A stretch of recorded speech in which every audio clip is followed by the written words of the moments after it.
नमस्कार, मी सपना आचरेकर. विवेक डिजिटल मीडियाच्या साप्ताहिक लक्षवेधीमध्ये आपल्या सर्वांचं स्वागत. आजचा आपला विषय आहे युनिकॉर्न.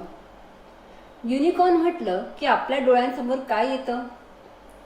परीकथांमधला घोड्यासारखा दिसणारा एक जादुई काल्पनिक प्राणी, ज्याला एक शिंग असतं, पंख असतात. वाऱ्याच्या गतीने धावणारा किंवा उडणारा असा हा प्राणी असतो. पण उद्योग जगतात युनिकॉर्नचा अर्थ थोडा वेगळा असतो. असे स्टार्टअप्स ज्यांचे भांडवल मूल्य $1 अब्ज किंवा त्यापेक्षा जास्त होते त्यांना युनिकॉर्न म्हणतात. म्हणजेच हे युनिकॉर्न ही वाऱ्याच्या वेगाने प्रगती करणारे असतात. भारताने नुकतेच 100 युनिकॉर्नचा टप्पा पूर्ण केला. आत्मनिर्भर भारत या संकल्पनेला बळकटी आणणारे हे युनिकॉर्न्स. यातील बहुतेक युनिकॉर्न्स आपल्या दैनंदिन आयुष्याचा भाग बनलेत आणि याची आपल्याला कल्पनाही नाही. आजच्या या साप्ताहिक लक्षवेधीमध्ये आपण या युनिकॉर्नविषयी जाणून घेणार आहोत. त्यासाठी आपल्या सोबत आहेत CA शंतनू परांजपे आणि भारतीय उद्योग आघाडीचे महाराष्ट्र प्रदेश अध्यक्ष प्रदीप पेशकार. तुम्हा दोघांचंही स्वागत. शंतनूजी, पहिला प्रश्न तुमच्यासाठी आहे की युनिकॉर्न ही काय संकल्पना आहे आणि त्यासाठीचे निकष काय काय आहेत? व्यवसायाशी रिलेटेड वेगवेगळ्या शब्दांची किंवा वेगवेगळ्या परिभाषांची लोकांना माहिती होत गेली. तर त्यातलाच एक शब्द किंवा त्यातला एक कन्सेप्ट आपण म्हणूया, त्याचं नाव होतं युनिकॉर्न. आणि हा शब्द जवळजवळ घराघरात पोचला. आणि नेमकं युनिकॉर्न म्हणजे काय किंवा एखादा स्टार्टअप युनिकॉर्न होतो म्हणजे नेमकं काय होतं, तर असे अनेक प्रश्न लोकांना पडायला लागले. तर त्या युनिकॉर्न बद्दल आपण आज थोडीशी माहिती घेऊया. तर बेसिकली युनिकॉर्न हा जो शब्द आहे तो मिसेस आयलिन ली नावाच्या एक उद्योजिका होत्या. तर त्यांनी हा बेसिकली शब्द फॉर्म केला. आणि या शब्दाला कॉइन करताना त्यांनी युनिकॉर्न ही एक संकल्पना दिली. तो युनिकॉर्न हा एक काल्पनिक प्राणी आहे, तुम्हाला माहिती असेल, आपण बऱ्याचशा पिक्चरमध्ये तो बघितलाय. त्याची काल्पनिक प्राण्याची त्यांनी त्याला उपमा दिली. आणि त्यात त्यांनी असं ठरवलं की जेव्हा एखाद्या कंपनीचं व्हॅल्युएशन हे $1 बिलियन पेक्षा जास्त होतं, म्हणजे जर रुपयामध्ये धरलं तर डॉलरची सध्याची किंमत $75 झाली आहे. तर 1 बिलियन म्हणजे 100 कोटी गुणिले 75, म्हणजे साधारण 7,500 कोटींपेक्षा जेव्हा एखाद्या कंपनीचं व्हॅल्युएशन होतं तेव्हा त्या कंपनीला युनिकॉर्न म्हणून संबोधलं जातं. तर जेव्हा त्यांनी ही टर्म तयार केली किंवा ज्यांनी ही टर्म मांडली तेव्हापासून युनिकॉर्नची संकल्पना काही बदललेली नाही किंवा युनिकॉर्नची जी डेफिनेशन आहे ही काही बदललेली नाही आहे. हे त्यातलं एक विशेष. म्हणजे ही अमेरिकेत सुद्धा युनिकॉर्नला 7,500 कोटीचंच व्हॅल्युएशन लागतं, भारतात सुद्धा तेवढंच लागतं, जरी चलनांमधला फरक असला तरी सुद्धा. तर ही एक झाली युनिकॉर्नची ढोबळ गाथा की 7,500 कोटींपेक्षा जर तुमचा व्हॅल्युएशन असेल तर तुमच्या व्यवसायाला युनिकॉर्न म्हणून संबोधलं जाईल. तर भारतातला पहिला युनिकॉर्न जो आहे तो 2011 मध्ये झाला. बरं, युनिकॉर्न ही संकल्पना स्टार्टअपच्या बाबतीतच गृहीत धरली जाते आणि कुठलाही व्यवसाय हा स्टार्टअप म्हणून गणला जात नाही. स्टार्टअप म्हणजे काय? तर एखादा व्यवसाय जो त्याच्या व्यवसायात काहीतरी इनोव्हेशन आणत असेल, त्या व्यवसायात काहीतरी नाविन्य आणत असेल आणि नाविन्य आणून तो व्यवसाय खूप मोठ्या पातळीवर वाढवत असेल, त्या एक बिझनेसला स्टार्टअप म्हणून संबोधलं जातं. असं कुठलाही बिझनेस स्टार्टअप होत नाही. तर जो स्टार्टअप त्याचं व्हॅल्युएशन 7,500 कोटींपेक्षा जास्त होतं तेव्हा त्याला युनिकॉर्न म्हणून संबोधलं जातं. ठीक आहे. तर पहिला जो स्टार्टअप होता भारतातला 2011 मध्ये InMobi नावाची कंपनी होती. ती कंपनी स्टार्टअप म्हणजे पहिला युनिकॉर्न तो देशातला होता. आणि आतापर्यंत अगदी कालपरवाची बातमी होती की भारतात 101 युनिकॉर्न, ज्याचं नाव फिजिकवाला नावाचं युनिकॉर्न तो तयार झाला. म्हणजे असं आतापर्यंत भारतात 101 साधारण युनिकॉर्न आहेत. 2014 नंतर सरकारच्या वेगवेगळ्या जी धोरणं होती सरकारची, म्हणजे मेक इन इंडिया असेल किंवा एक्सपोर्ट वाढवण्यावर भर असेल किंवा नवीन नवीन इनोव्हेशन्स आणण्यावर भर असेल, सबसिडीज असतील, वेगवेगळ्या PLI सारख्या स्कीम्स असतील, तर याच्यामुळे भारतातल्या प्रोडक्शनला किंवा भारतात तयार होणाऱ्या साधनांमध्ये वाढ झाली एकदम. आणि मग वेगवेगळ्या कंपन्या फॉर्म व्हायला लागल्या आणि त्यातनं वेगवेगळे युनिकॉर्न तयार व्हायला लागले. तुम्ही जर बघितलं तर 2014 नंतर इथल्या युनिकॉर्नची संख्या खूप मोठ्या प्रमाणावर वाढलेली दिसते. सरकारचंही पाठबळ मिळालं, इनोव्हेशन सुद्धा मोठ्या प्रमाणावर वाढली आणि आता मग शार्क टँक इंडिया सारखे जे एपिसोड आले त्याच्यातनं मग अजून इथल्या व्यवसायांना चालना मिळू शकते. सो हा सगळा भारतातला झाला युनिकॉर्नचा प्रवास. एखादी कंपनी युनिकॉर्न कशी बनते?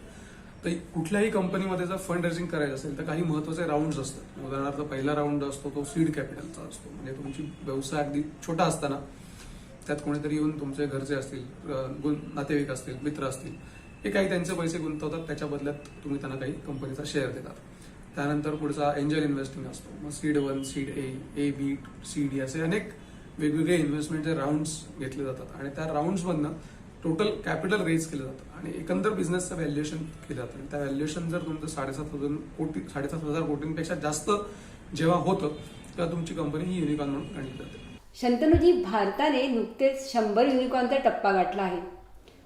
या युनिकॉर्नपैकी काही अशी उदाहरणं सांगता येतील का आणि त्यांची वैशिष्ट्य इथे सांगता येतील का? आता भारतातल्या कुठल्या कुठल्या कंपनीज युनिकॉर्न आहेत, तर या सगळ्या कंपनीज यातल्या बहुतांश कंपनीज तुमच्या माहितीतल्या आहेत आणि या सगळ्या कंपनींबरोबर आपण रोज काही ना काही व्यवहार करत असतो. अगदी उदाहरण घेतली तर तुमची फोनपे आहे, फ्लिपकार्ट आहे, त्यानंतर ओला कॅब्स आहे, ओला इलेक्ट्रिक आहे, झोमॅटो सारखी कंपनी ही युनिकॉर्न आहे, पेटीएम सगळ्यांना माहिती असेल, पेटीएम कंपनी युनिकॉर्न आहे, बायजूस जी आज शिक्षण क्षेत्रामध्ये तर ती कंपनी आज युनिकॉर्न आहे.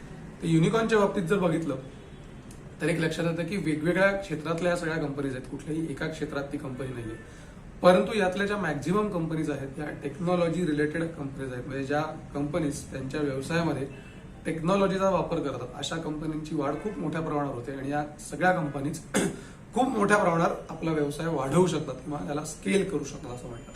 तर या सगळ्या टेक्नॉलॉजी रिलेटेड कंपनीज आहेत आणि आज जर बघितलं तर 101 युनिकॉर्नमध्ये म्हणजे जवळपास 7,500 कोटी गुणिले 101 इतकं या सगळ्या कंपन्यांचं आज व्हॅल्युएशन म्हणजे 7.5 लाख कोटींचं जवळपास या सगळ्या कंपन्यांचं एकत्रित व्हॅल्युएशन आहे. या सगळ्या कंपनीजनी मोठ्या प्रमाणात भारतात रोजगार तयार केलेले आहेत, मोठ्या प्रमाणावर परकीय गुंतवणूक भारतात आणलेली आहे, त्यामुळे अनेक रोजगाराच्या संधी निर्माण केल्या, परकीय गुंतवणूकदारांचा विश्वास वाढवला आणि भारतात नवीन नवीन उद्योगांना सुद्धा वाढण्यास त्यांनी मदत केली. त्यामुळे एक युनिकॉर्न तयार होण्यामागे खूप मोठे कष्ट असतात आणि ती कंपनी युनिकॉर्न झाल्यानंतर ती आणखीन सोबत 10-12 कंपनीजना किंवा त्याच्याहून जास्त व्यवसायांना आपल्यासोबतच मोठं करत असते.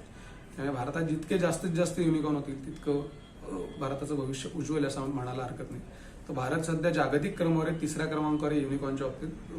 पहिली चीन आहे, अमेरिका आहे, त्यानंतर भारत आहे आणि 2030 मध्ये भारत चीनला सुद्धा मागे टाकेल असा अंदाज बांधला जातो. इतक्या मोठ्या प्रमाणात भारतात व्यवसायांची निर्मिती होत आहे आणि हे व्यवसाय वाढत वाढत युनिकॉर्न पेक्षा वर जात आहेत आणि हळूहळू भारतात एक्सपोर्ट सुद्धा करत आहेत. तर ही होती युनिकॉर्न बद्दलची माहिती. नक्की युनिकॉर्न बद्दल वाचा आणि कुठले युनिकॉर्न भारतात तयार झाले त्यांची एकदा नावं काढा आणि कुठल्या युनिकॉर्न कंपनीत सोबत तुम्ही रोजच्या रोज व्यवसाय करता हे सुद्धा तपासून बघा. मग तुम्हाला लक्षात येईल की ह्या आपल्याच आजूबाजूला वावरणाऱ्या सगळ्या कंपनीज आहेत ज्या युनिकॉर्न झाल्या. प्रदीपजी, पुढचा प्रश्न मला तुम्हाला विचारायचा आहे की या युनिकॉर्न स्टार्टअप्सना प्रोत्साहन देण्यासाठी केंद्र सरकारच्या कोणकोणत्या योजना आहेत? स्टार्टअप इंडियाच्या अंतर्गत जेव्हा 2016ला हा उपक्रम सुरू झाला तेव्हा प्रामुख्याने 3 गोष्टी पंतप्रधानांनी डोळ्यासमोर ठेवल्या. एक म्हणजे ह्या व्यवसायात सुलभता आणि सहाय्य उपलब्ध झालं पाहिजे. दुसरं आर्थिक सहाय्यता आणि इन्सेंटिव्ह म्हणजे प्रोत्साहन मिळालं पाहिजे. आणि तिसरी सर्वात महत्त्वाची गोष्ट मेंटॉरिंग आणि इन्क्युबेशन त्या आयडियाला मिळालं पाहिजे. या तिन्हीच्या भोवती असलेल्या सगळ्या योजना सरकारने सुरू केलेल्या आहेत. त्यातले प्रामुख्याने अटल इनोव्हेशन मिशन यामध्ये सगळ्या स्टार्टअप्सनी रजिस्ट्रेशन केल्यानंतर इन्क्युबेशनची सोय प्रत्येक इंजिनिअरिंग कॉलेजमध्ये केलेली आहे. अटल इनोव्हेशन मिशनसाठी 10,000 कोटीचा फंड रिझर्व्ह केलेला आहे आणि तो खर्च होत आहे त्या विषयावर. दुसऱ्या प्रकारे त्यांना जे मेंटॉरिंग मिळायला पाहिजे त्याचं मेंटॉरिंग त्या कॉलेजेसमध्ये, त्या इन्क्युबेशन सेंटर्समध्ये, त्या रिसर्च अँड लॅबोरेटरीमध्ये हे मिळतं. आर्थिक सहाय्यतेच्या बाबतीत म्हटलं तर सीड फंड हे इन्क्युबेशनच्या माध्यमातून देण्याची व्यवस्था केली आहे. 40 लाख रुपयापर्यंत सीड फंड हा त्या स्टार्टअप्सना मिळू शकतो. म्हणजे फंडिंगची व्यवस्था, सीड फंडिंगची व्यवस्था झाली आहे. डिफेन्सच्या विषयात असेल तर आयडेक्सच्या माध्यमातून वेगळ्या डिफेन्सच्या स्टार्टअपसाठी पैसे उपलब्ध करून देण्यासाठी DIO सारखी संस्था काम करते. एकदा सीड फंड मिळून तो कमर्शियलाइज प्रॉडक्ट झाला तर 1 कोटी रुपयापर्यंतचं फंडिंग हे आयडेक्सच्या माध्यमातून त्या एंटरप्रेन्योरला मिळेल आणि मग त्याचं कमर्शियल प्रोडक्शन करू शकतो. आणि एकदा का कमर्शियल प्रोडक्शनपर्यंत विषय गेला आणि तो प्रॉडक्ट अप्रूव्ह झाला तर त्यासाठी टेस्टिंग आणि त्या सगळ्या फॅसिलिटीज मिळण्यासाठी DRDOच्या माध्यमातून ते सगळे जे स्टार्टअप्स आहेत, जे प्रॉडक्ट्स आहेत, या प्रॉडक्टना त्या टेस्टिंग फॅसिलिटी विनामूल्य उपलब्ध करून दिलेल्या आहेत. ह्याबरोबरच व्हेंचर कॅपिटल आपण ऐकतो नाव नेहमीच. हे व्हेंचर कॅपिटल तर एंजल फंडर्सकडून मिळतं, प्रायव्हेट इन्व्हेस्टर्सकडून मिळतं, पण त्याचबरोबर सिडबी जी बँक आहे, small industries development bank of India, याच्या माध्यमातून सुद्धा व्हेंचर कॅपिटलची योजना दिलेली आहे. आर्थिक सहाय्यता दिलं, पण विक्रीसाठी सुलभता पण दिली पाहिजे. त्यासाठी जेम पोर्टल केलेलं आहे, गव्हर्मेंट ई मार्केट प्लेस. या गव्हर्मेंट ई मार्केट प्लेसवर काय होतं, कुणालाही माल आपला विकता येतो, पण कंपनी इंडियन ओरिजिनची पाहिजे. Product should be originally manufactured in India असं सर्टिफिकेट ज्याच्याकडे असेल त्यालाच त्याच्यावरून विकता येतं. आणि दुसऱ्या बाजूला सगळ्या सरकारी परचेसला, राज्य असो केंद्र असो, ह्या आणि DPSU, नवरत्न कंपन्या, नंतर PSUs, या सगळ्यांना सरकारने हे मॅन्डेट कंपल्सरी केलेलं आहे की तुम्हाला कुठलीही खरेदी करायची असेल तर जेमवरूनच घ्यायला पाहिजे. म्हणजे एका बाजूला इंडियन स्टार्टअप्सना परवानगी आहे विकायला त्यावर, आणि दुसऱ्या बाजूला कंपल्शन आहे खरीददाराला की जेमवरूनच घ्यायचं आहे. म्हणजे संधी निर्माण करून दिली. परंतु तुम्ही म्हणाल की जुन्या इंडियन कंपन्या देतील, स्टार्टअपला कसं काय मिळणार आहे? पण त्यामध्ये खूपच चांगली गोष्ट प्रोक्युरमेंट नॉर्म्सबद्दल केली आहे. Relaxation in procurement norms for startups. म्हणजे तुमची कंपनी किती वर्ष जुनी आहे, तुम्हाला एक्सपिरियन्स किती आहे, तुमचा टर्नओव्हर किती आहे, हे सगळे प्रश्न स्टार्टअपच्या बाबतीत बाद होतील. आणि तुम्ही स्टार्टअपचं सर्टिफिकेट जोडलं, DPIITTचं सर्टिफिकेट जोडलं की you are eligible for any tender. आणि MSMEचा ॲक्ट लागू केला तर 20% खरेदी ही MSMEकडून, मायक्रो अँड स्मॉलकडून घ्यायची आहे. त्यामुळे आपल्याला हे लक्षात घेतलं पाहिजे की खरेदीसाठीचं रिझर्वेशन आहे, टेंडर भरण्यासाठीचं रिझर्वेशन आहे, मेक इन इंडियाचेच प्रॉडक्ट विकल्या जातील असा प्लॅटफॉर्म आहे, त्याच प्लॅटफॉर्मवरून विकत घेण्याची सोय आहे. म्हणजे सगळ्या बाजूनी इकोसिस्टीम तयार केली आहे. आपण फक्त पुढे येण्याची गरज आहे. प्रदीपजी, तुम्ही एक उद्योजक आहात, नॅशनल MSME बोर्डाचे अध्यक्षही आहात, तर या यशाविषयी तुम्हाला काय वाटते?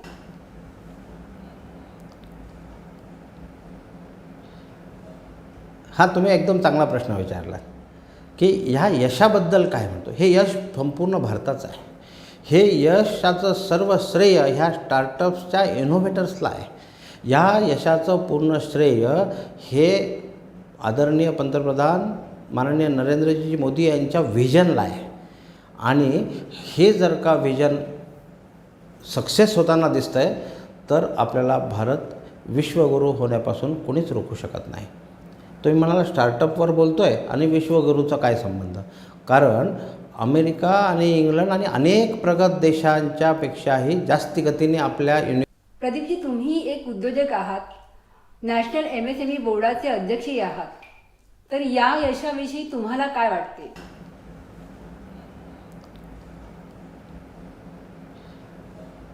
हा तुम्ही एकदम चांगला प्रश्न विचारला की ह्या यशाबद्दल काय म्हणतो. हे यश संपूर्ण भारताचं आहे. हे यशाचं सर्व श्रेय ह्या स्टार्टअप्सच्या इनोव्हेटर्सला आहे. या यशाचं पूर्ण श्रेय हे आदरणीय पंतप्रधान माननीय नरेंद्रजी मोदी यांच्या व्हिजनला आहे. आणि हे जर का व्हिजन सक्सेस होताना दिसतं आहे तर आपल्याला भारत विश्वगुरू होण्यापासून कोणीच रोखू शकत नाही. तुम्ही म्हणाला स्टार्टअपवर बोलतो आहे आणि विश्वगुरूचा काय संबंध? कारण अमेरिका आणि इंग्लंड आणि अनेक प्रगत देशांच्या पेक्षाही जास्ती गतीने आपल्या युनिकॉर्न होत आहेत कंपन्या. त्यामुळे जगाच्या इन्व्हेस्टरचं लक्ष आता भारतीय युनिकॉर्न, भारतीय स्टार्टअप्सवर आहे. त्यामुळे इन्व्हेस्टमेंट साधी गोष्ट आहे. 26 लाख कोटी रुपयाचा रेव्हेन्यू हा या स्टार्टअप्समध्ये आत्तापर्यंत इन्व्हेस्ट झालेला आहे. तो भारतीय असेलच पैसा त्यातला, पण बराचसा विदेशीसुद्धा आहे. त्यामुळे फॉरेन इन्व्हेस्टर्स हे आपल्याकडे ॲट्रॅक्ट होत आहेत. दुसरी महत्त्वाची गोष्ट म्हणजे जो भारताचा ब्रेन ड्रेन आहे तो थांबेल. बाहेर देशात जाऊन आम्ही काही करू म्हणणारे युवक तरुण जे आहे ती तरुणाई भारतातच आपलं नशीब आजमावेल. हा मोठा फायदा आहे. या यशाबद्दल बोलायचं झालं तर औद्योगिकरणाला मोठी चालना मिळणार आहे. इनोव्हेशन आणि टेक्नॉलॉजीचा वापर हा अत्यंत वेगाने होतो आहे. आणि ह्या इन्फॉर्मेशनच्या युगामध्ये फिनटेक असेल, ॲग्रोटेक असेल, एज्युटेक असेल, ह्या सगळ्या विषयामध्ये अत्यंत मोठ्या प्रमाणावर क्रांती होणार आहे. आणि या क्रांतीचे पाईक आपण आपल्या ह्या हयातीत होतोय ह्याचा फार मोठा आनंद आहे आणि हे सगळं आपण अनुभवणार आहोत.